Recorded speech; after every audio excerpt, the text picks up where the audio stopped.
Olá, eu sou a jornalista Janaína Câmara da Silveira e hoje a gente comenta o incremento dos casos de coronavírus na China e também a mobilização dos brasileiros para garantirem a evacuação da zona em quarentena na cidade de Wuhan, epicentro da nova crise com o coronavírus.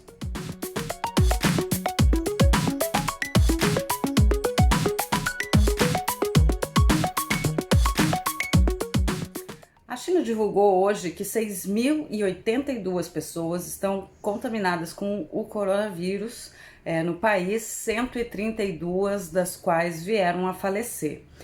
Segundo os dados oficiais, 1.239 pessoas estão internadas em condições críticas ou mais severas em razão da doença e 112 receberam alta do hospital.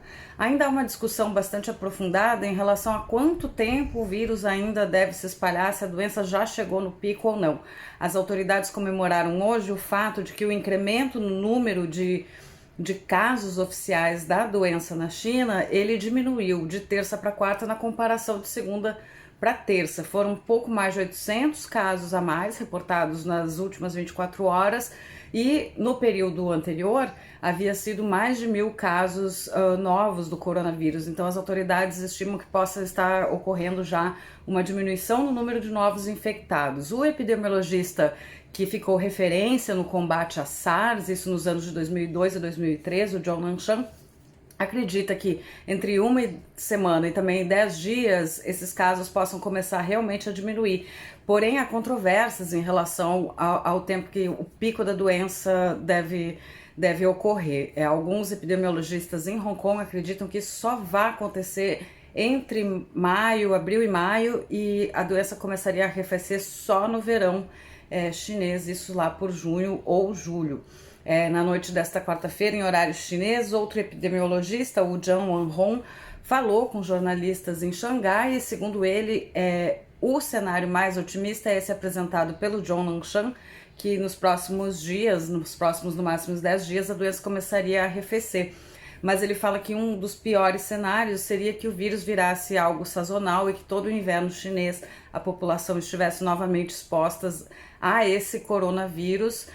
Já se sabe que o coronavírus, 7 deles já infectaram humanos ao longo dos registros oficiais e científicos, e esse novo, então seria o 7º deles, né? O vírus da SARS também era um coronavírus e deixou por volta de 800 vítimas no mundo, a maioria deles na Ásia, nos anos de 2002 e 2003. A comunidade brasileira que mora em Wuhan, cidade que está sob quarentena desde o dia 24, busca ser evacuada de lá. Eles estão em contato direto com a Embaixada do Brasil na China e estão se mobilizando nas redes sociais, por meio da imprensa, estão organizando também uma carta que devem enviar ao governo brasileiro pedindo para serem evacuados. Hoje, nessa quarta-feira, horário chinês, Japão e Estados Unidos retiraram alguns moradores dessas regiões, não em sua totalidade. Os moradores japoneses são estimados em pouco mais de 600, saíram por volta de 200 de lá. Os norte-americanos também foram por volta de 200 cidadãos evacuados, e a maior parte deles do consulado norte-americano que funciona na região. Então, são processos ainda que estão começando, e todos esses países apresentaram protocolos sanitários, inclusive, para garantir que essas pessoas ficariam em quarentena, então, nos Estados Unidos ou no Japão, por pelo menos 15 dias, sendo monitoradas a fim de que depois possam retomar sua vida normal. Os brasileiros, então, gostariam de ser removidos de volta ao Brasil. A embaixada tem estado em contato estreito com o governo chinês, com os órgãos responsáveis em Brasília, e aí tem a Casa Civil, o Ministério da Saúde, também a Anvisa, para pensar em que protocolos deveriam ser adotados.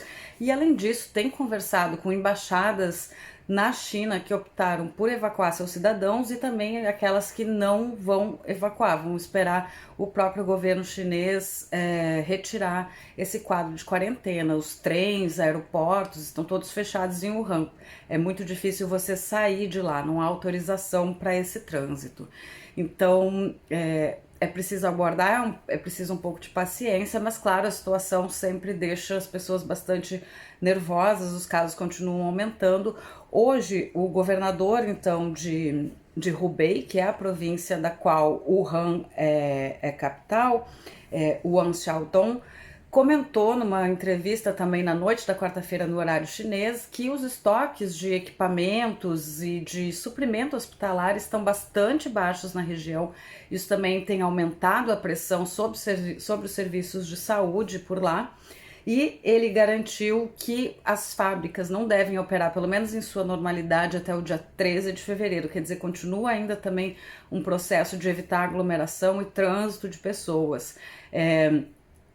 Todas essas medidas, que são extremamente fortes e também inéditas para tentar conter que o vírus se espalhe, também vão ter, obviamente, impactos na economia. A quarentena foi adotada no dia 24 desse mês e no dia 25 ocorreu as comemorações do Ano Novo Chinês, uma época em que tradicionalmente os chineses viajam pelo país para se reunir com os familiares. O movimento em relação a 2018 nos deslocamentos caiu um pouquinho mais de 7%, segundo os dados oficiais chineses. Eram esperados deslocamentos na ordem de 3 bilhões, ou seja, pessoas indo e voltando de diferentes lugares no país e também no exterior. Isso caiu, então há bastante impacto na economia, desde essa parada das fábricas, desde a parada do turismo interno, do consumo interno. As cidades que não estão sob quarentena têm frequentemente ficado com pouca movimentação nas ruas, o transporte público está parado ou restrito em diversas metrópoles e cidades chinesas, então esses impactos ainda precisam ser estudados. Interessante lembrar que em 2019 o crescimento chinês foi só de 6,1%, o menor nível em 29 anos.